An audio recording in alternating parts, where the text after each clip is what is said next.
Danta Ambaji highway ઉપર ત્રિશુળિયા ઘાટ ઉપર ST bus પલટી જતા સર્જાયો અકસ્માત. અકસ્માતમાં 52 મુસાફરો ઇજાગ્રસ્ત, જ્યારે 3ના કરુણ મોત.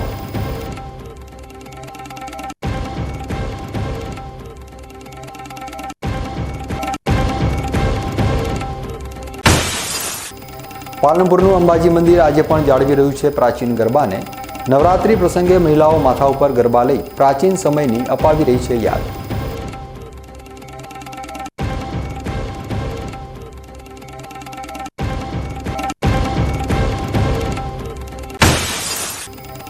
પાલનપુરની જીવન જ્યોત સોસાયટીમાં વિધર્મીને મકાન વેચાણ આપતા સ્થાનિકોએ અશાંત ધારાનો અમલ કરવામાં વહીવટીતંત્ર નિષ્ફળ હોવાના લગાવ્યા આરોપ બાદ દસ્તાવેજ રદ કરવાની સ્થાનિકોએ કરી માંગ.